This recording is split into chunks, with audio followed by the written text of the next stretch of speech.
నుండి వచ్చిన. 2013లో నేను సంఘంలో చేరాను.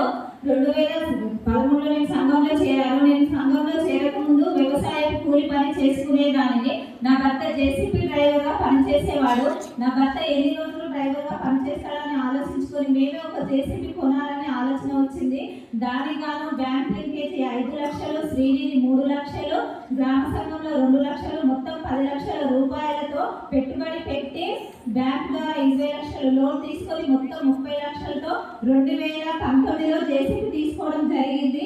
జేసీబీ తోటి కాలువలు తీయడం, లెవెలింగ్ చేయడం, పైప్ లైన్లు తీయడం, రాళ్ళు తీయడము, చెట్లు తీయడం, అలాంటి పనులన్నీ వ్యవసాయానికి సంబంధించిన పనులన్నీ మేము చేస్తాము. దాని ద్వారా అన్ని ఖర్చులు పోను మాకు మిగులు ఆదాయం నెలకు 50,000 రూపాయలు మిగులుతుంది. దాంతో నేను లక్షాధికారిని అయ్యాను. అదేవిధంగా మా గ్రామంలో ఉన్నటువంటి మహిళలు కూడా లక్షాధికారులు కావాలనే ఉద్దేశంతో 5 మహిళలకు బట్టల షాపులు పెట్టాము. 5 బ్యాంగిల్ షాపులు పెట్టాము. 5 కిరాణా షాపులు పెట్టాము. 3 డైరీ ఫార్మ్స్ పెట్టుకున్నాము. 5గురికి పాలవిప్పు అది పెట్టించాము. అదేవిధంగా మా స్కూల్లో ఉన్నటువంటి పిల్లలకు మధ్యాహ్నం భోజనం, పౌష్టిక ఆహారాన్ని కూడా అందిస్తున్నాము. అంగన్వాడీ కేంద్రంలో బలహీనంగా ఉన్న పిల్లలను గుర్తించి వారికి మా మహిళలు గుప్పెడు పప్పు ద్వారా కూడా వారి ఆరోగ్యాన్ని మెరుగుపరిచే విధంగా ప్రయత్నిస్తున్నాము. అదేవిధంగా మా స్కూల్ పిల్లలకు యూనిఫామ్ కూడా మా మహిళల ద్వారా కుట్టించి ఇవ్వడం జరుగుతుంది. దివ్యజ్యోతి మండల సమైక్యలో అధ్యక్షురాలి. మా మండలంలో 3 మహిళలకు వనితా టీ స్టాల్ పెట్టుకున్నాము. ఒక డైరీ ఫామ్ కూడా పెట్టుకున్నాము.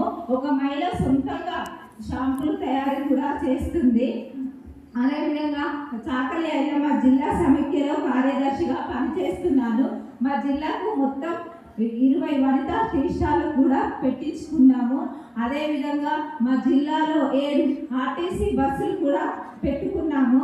అదేవిధంగా పాలకుర్తి మండల సమైక్యలో ఏసీ ఫంక్షన్ హాల్ కూడా మా మహిళలే వాటిని నిర్మించుకున్నాము.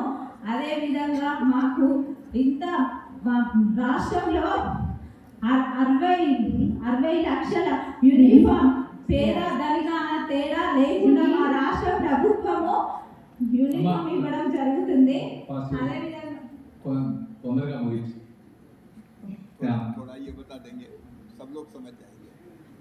Okay sir. అదేవిధంగా మా రాష్ట్రంలో జరిగే ప్రతి నెల మీటింగ్కు సీతక్క కూడా వచ్చి మా మహిళలకు మంచి ప్రోత్సాహాన్ని ఇస్తుంది. మాకు ఇవన్నీ అవకాశాలు ఇస్తున్నటువంటి మా రాష్ట్ర ప్రభుత్వం రేవంత్ రెడ్డి గారికి, కేంద్ర ప్రభుత్వం ప్రధాని మోడీ గారికి మా మహిళలందరి తరఫున నా యొక్క హృదయపూర్వక నమస్కారాలు.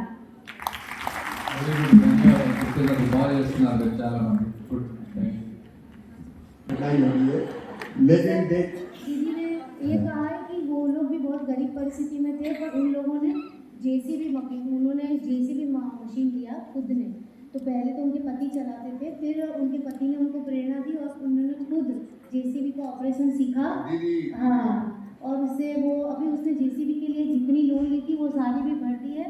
और वो मंडल सामक के मतलब CLF की अध्यक्ष भी है, तो उसके बारे में वो बात करी थी कि वो अनगिनत काम करते हैं, बट मेन ये है कि उन्होंने जेसीबी के लिए सोचा। वो टेलरिंग की सोच रही थी, पर उसने फिर जेसीबी ली। तालियां बजाइए दीदी को।